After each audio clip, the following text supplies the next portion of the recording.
तुम मुझे गोली मार दो या मेरी हत्या कर दो, मैं तो तुम्हारा सच्चा दोस्त हूँ, मैं मरने से नहीं डरता हूँ। तुम मेरी हत्या करके मुझे अपने प्रभु के पास जल्दी भेज देंगे, जिससे मैं प्रेम करता हूँ और सेवा करता हूँ। यह वाक्य उस व्यक्ति के थे जिसे गांव में निर्दयी हिंसक लोगों ने घेर लिया था। यह लोग नरबक्षी थे और इनके हाथों में लाठियां और अन्य हथियारे थे। इनके विपरीत जेन पैटन शांत और साहस के साथ उनके बीच में था, जिसके पास प्रेम और दया के अलावा और कुछ भी नहीं था। वह एक मिशनरी के रूप में इन लोगों को यीशु मसीह के प्रेम के विषय बताने आया था, परंतु ये तो उसको मार डालना चाहते थे। लेकिन वो लोगों को पैटन कैसे सुसमाचार बताया और क्या क्या परेशान दुख उठाया सुनेंगे। परमेश्वर आपको भी मजबूत करे। जॉन पैटन का जन्म 1824 को स्कॉटलैंड में हुआ था। उसके माता पिता अच्छे मसीह परिवार थे।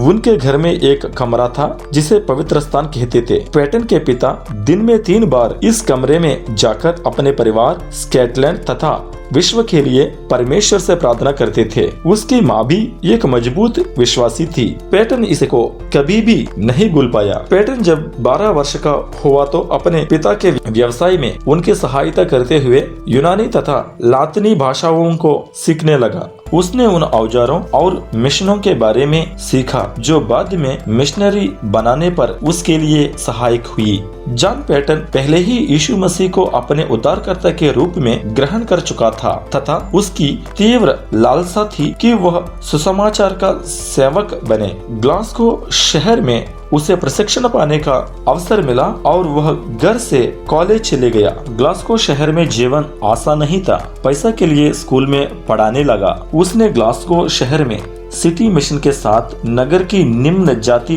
के लोगों के मध्य सेवा भी प्रारंभ की। काफी लंबी समय तक एक विश्वासी भी नहीं मिला। फिर भी जॉन पैटन अपना काम विश्वास योग्यता के करता रहा। अपने 10 साल की सेवकाई में वह कई लोगों को प्रभु के पास लाया। इस सेवकाई के साथ साथ वह अपनी पढ़ाई भी करता रहा। परमेश्वर की काम के लिए बुलाहट। काफी वर्षों से जॉन पैटन को अन्य देशों में बिना यीशु मसीह के नाश होते लोगों के लिए बोझ था। कुछ दिनों के बाद जॉन पैटन को ये सूचना मिली थी। यह न्यू हेब्रिडिस में मिशनरी की सहायता के लिए एक और मिशनरी की आवश्यकता है। किसी ने भी वहां जाने का तैयार नहीं है। अतः परमेश्वर की बुलाहट जॉन पैटन को मिली कि कोई भी बेहतर व्यक्ति नहीं जा रहा है, उठो और तुम जाओ। जब पैटन जाने के तैयार थी, लेकिन उसकी सिटी मिशन कलीसिया उसे भेजने से हिचकिचा रही थी। उसके दोस्तों तथा साथी यह समझ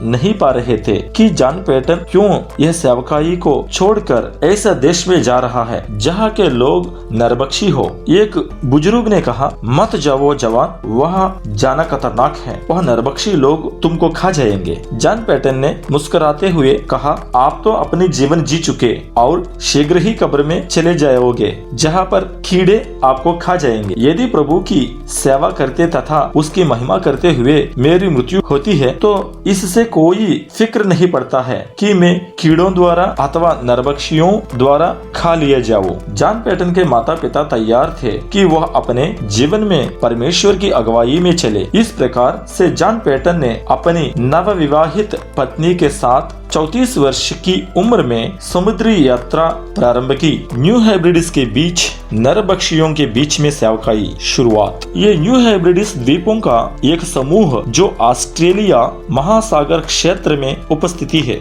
यहाँ का रहने वाले लोग काफी असभ्य तथा निम्न जाति के थे। मनुष्यों को मारना उनके लिए कोई अनोखा काम नहीं था। उन्होंने बहुत सी हत्याएं की थी। वे दुष्टात्माओं के भय के कारण से हत्याएं करते थे। इन दुष्टात्माओं से बचने के लिए इनके पास कई मूर्तियां थी। तंत्र मंत्र तथा जादू टोना थे। जादू टोने और तांत्रिक के पास जबरदस्त शक्ति थी तथा इन लोगों पर इनका अत्यंत प्रभाव था।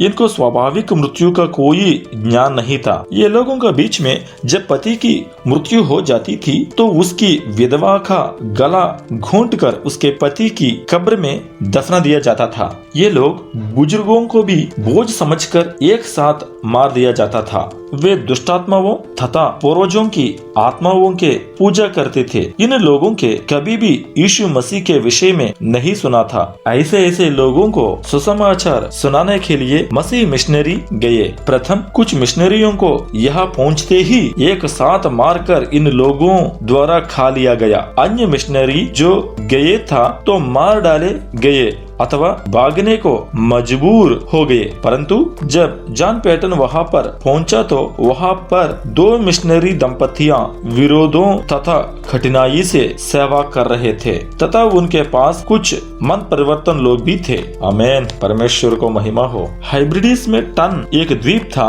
जब प्राकृतिक आपदाएं जैसे तूफान या सूखा आती थी तो ये जादू टोने करने लोग मिशनरियों को मार डालने के लिए कहते थे कि इन सारी मुसीबतों के कारण ये मिशनरी ही है करके लोगों को भटकाते थी। गोर या अंग्रेजी व्यापारी भी इन लोगों को मिशनरियों के खिलाफ भटकाते थे क्योंकि ये मिशनरी इन गोरों द्वारा स्थानीय लोगों को शोषण करने का विरोध करते थे। इस प्रकार का द्वीप था जहाँ पर जॉन पैटन अपनी पत्नी के साथ आया। शायद ये लोग उसे तथा जो चीजों वहाँ लाया था उन्हें देखने के लिए ज्यादा उत्सुक थे। जब पैटन टन्ना की जमीन पर अपना लकड़ी का घर बना रहा था उसी समय वहाँ से 1 मील की दूर पर नरबख्शी महोत्सव चल रहा था। हृदय में बड़े बोझ के साथ पैटन को इन नरबख्शियों के उद्धार की तीव्र लालसा थी। टन के लोगों की कोई भाषा लिपि नहीं थी अतः वह उसने इशारों द्वारा बात किया करता था। एक दिन उसने यह क्या है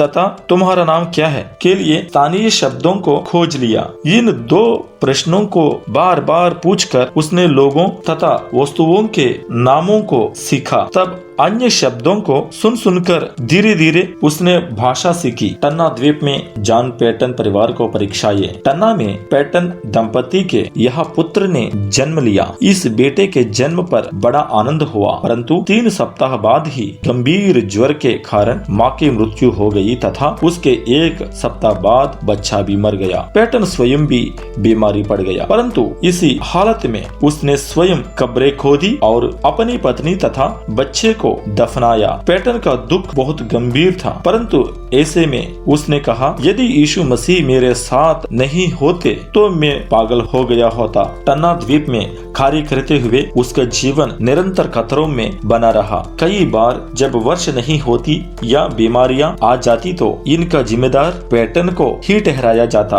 और उसको मारने की कोशिश की जाती थी परंतु परमेश्वर की सुरक्षा का हाथ निरंतर उसके ऊपर था जो इन खतरों से उसे बचाता रहा। इनके अलावा स्थानीय लोगों उसकी चादरों तथा कंबल चुरा लिए थे। दूसरी बार उसके बर्तन चुरा लिए और पैटन के ऊपर जादू मंत्र करने लगा। तंत्र मंत्र का प्रयोग करते थे लेकिन पैटन पर इसका कुछ असर नहीं होता है। इससे 2 जादू मंत्र वाले पर प्रभाव पड़ा है और वे यीशु मसीह के विषय सुनना शुरू किया। गोर व्यापारियों ने यहाँ के लोगों को जॉन पैटन की हत्या करने के लिए बताते थे क्योंकि वह उनके तंबाकू, शराब तथा अग्नि शस्त्रों के व्यापार में नष्ट होते था। परंतु परमेश्वर ने इस मिशनरी के जीवन पर हुए प्रत्येक हमले में उसकी सुरक्षा की। काफी विरोधों के बढ़ने से जॉन पैटन को टन द्वीप को छोड़ना पड़ा लेकिन जॉन पैटन पुनः विवाह करके न्यू हेब्रिडीज